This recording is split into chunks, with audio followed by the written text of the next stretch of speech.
Hi there, Lindsay here, the Frugal Crafter. Today we are going to paint these Magnolias in PanPastel and Pastel, and we're going to use velour paper. We're going to do some different stuff today, and I'm going to use these blending sponges that are actually meant for stamping ink. I'm going to use them with my PanPastels because I have a hunch they're going to work really well. If you would like a real-time version of this tutorial, you can find it up now in Critique Club. Critique Club is my monthly membership group I have over in my Teachable School. It's $5 a month, and you get 2 brand new long real-time, more in-depth lessons than what I generally post on YouTube. Plus, you have the archives, which has over 100 real-time lessons. Plus, you can upload your artwork for feedback from me. So there's a lot you get for that $5 a month. And if you would like to join, I'll put a link in the video description. So I started off by using the blue mushroom sponge to blend a few different shades of blue pastel. I'm using the turquoise, then the turquoise tint, which is turquoise plus white, plus a turquoise shade. So the way PanPastels work is that they're available either by the pan, and that's how I started. I bought a couple pans to see if I like them, or you can get them in sets. Now, if you know you really want to get these pastels and you want to get all the colors, I believe there's 80 standard colors, plus there's some mediums and some pearlescent and metallic colors. What I recommend you do is pick up this set of 20 painting colors, and that's going to give you all the basic colors at full strength, and then you can mix and blend them however you want.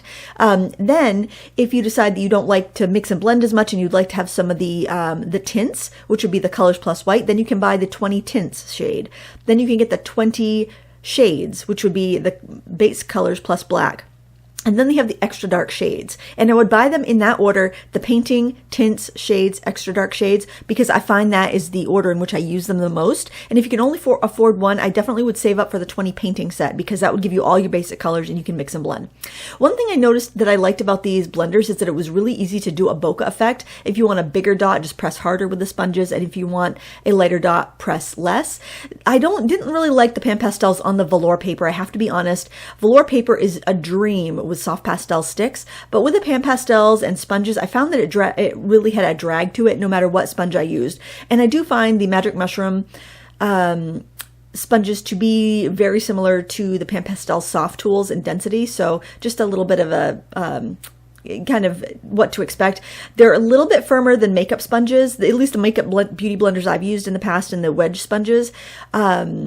But it makes it perfect for PanPastels. And I actually really like them for PanPastels, and I'm not as crazy about them for ink. So just to kind of give you an idea. Obviously, if you have the soft tools, they're going to work just as well. I'm not sure which is cheaper, so you could price compare and see what, works best for you. They're a different shape, which is kind of nice to have that variety of shape. What I'm using here are the soft tools with the little socks that go on the end of the little palette knives, and I am adding in the pinks that I see. I have a reference photo. I'll link it down below. It's from Unsplash, and it's just basically a close-up, just kind of like a picture of a magnolia tree, so you can see a bunch of different flowers, and I'm just kind of picking and choosing the flowers that I like. And that's what I did when I was at the waterfront the other day doing pastel. I was using sanded paper and the Soho pastel sticks for that, just for a difference in looks. You can look on my Instagram page and see those paintings if you're curious.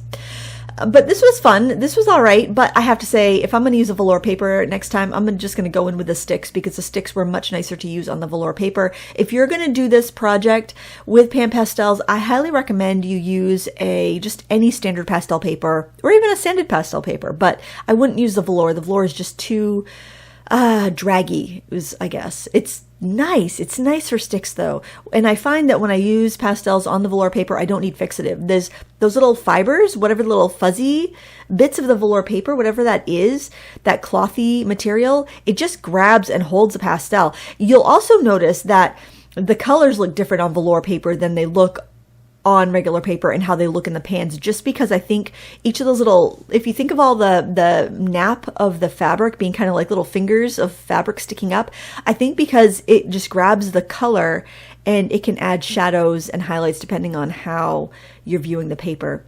So it does make your pastels look a little bit different. It's really interesting. It's really beautiful, and I love that you don't need fixative. I would not use fixative on this, actually. I think if you use fixative on this, it might behave very strangely. So, and you don't really need it, in my opinion.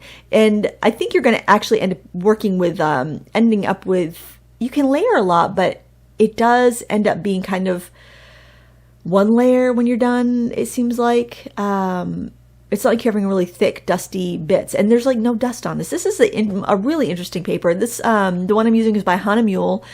That's the only artist grade velour paper I've used. I have used high gloss velour paper, which is more of like a craft grade, which is kind of like a flocked paper, and that would work too. You can also get big sheets of flocked paper at craft stores. I'm not sure if it's acid free or not. I'd probably trust the Hahnemühle over other brands because they are designed to be art paper.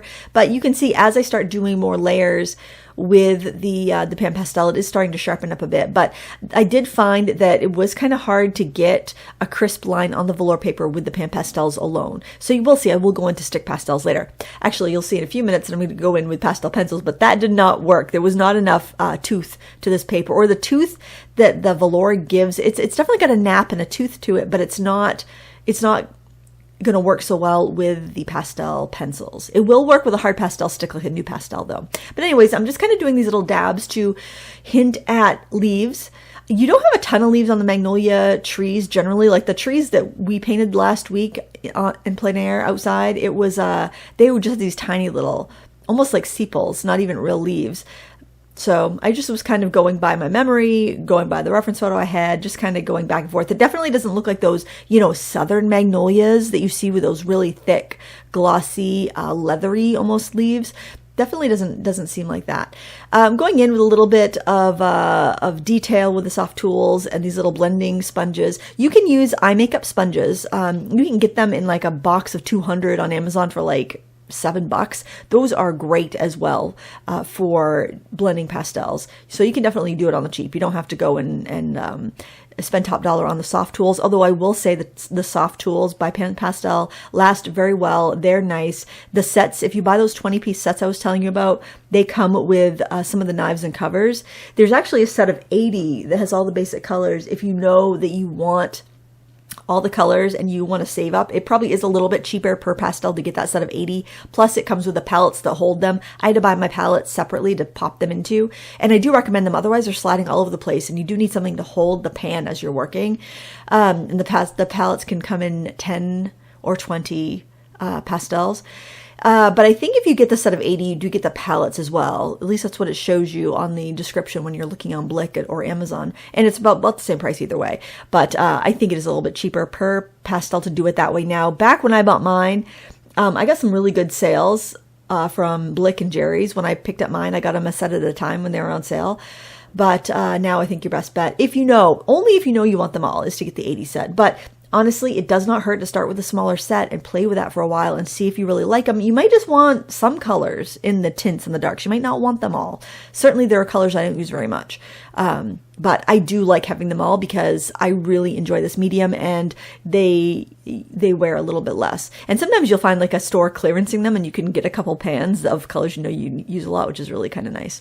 So here I've switched over to the sticks, and I'm really loving the crispness that I can get from the sticks. And just look at how much that magnolia up in the corner that I've done has more body and volume and depth just by going in and adding some sharp highlights.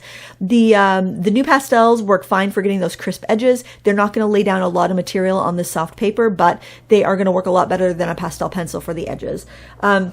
I'm using a variety of brands here. I take the wrappers off and I break them. I break the bigger sticks. So I don't know what every brand I have here, but I do know I have some Arctics, some Paul Rubens, some Sennelier, and some Schmincke.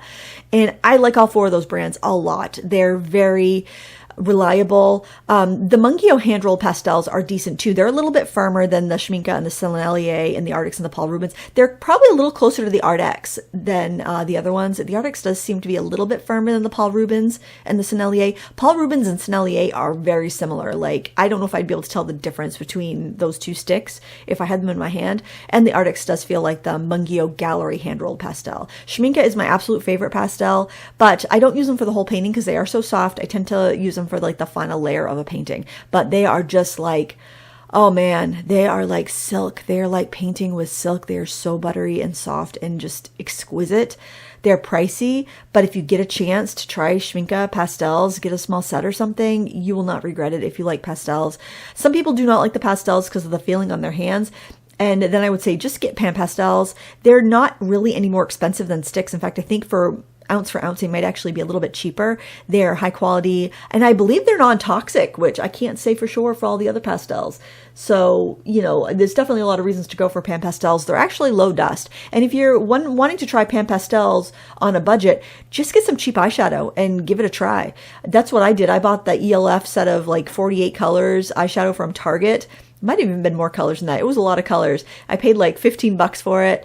And I played around with that with little makeup applicators to see if I liked it before I invested in the PanPastels. And it was a surprisingly similar experience. The PanPastels are more opaque, but very similar. Jane Davenport actually had sets of eyeshadow looking sets of pastels that were very similar to PanPastels too, but not quite as opaque again, but definitely gives you the idea of like, would you like this? In fact, if you're just going to use them for rouging in crafts like card making or sketchbook work, you're not worried about light fastness, your eyeshadows are going to do the trick. You know, you don't need to go invest in the PanPastels. They work good as like decorative chalks and things like that. So it just depends on really what you want to do. If you're going to be doing paintings though, it's going to be more economical to just go ahead and get the PanPastels, because ounce for ounce, you're going to pay less than even cheap eyeshadow. So just kind of keep that in mind. It is that kind of an outlay at the beginning, an investment at the beginning, but over time, it definitely does work out being much cheaper. And, you know, you can keep your eyes open for sales, or sometimes you find a website's got a coupon and it isn't restricted.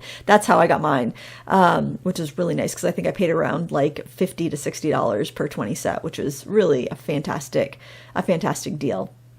Anyway, there's the painting. If you want to see the real-time version, check it out in Critique Club. Thank you so much for watching. Until next time, happy crafting. Bye!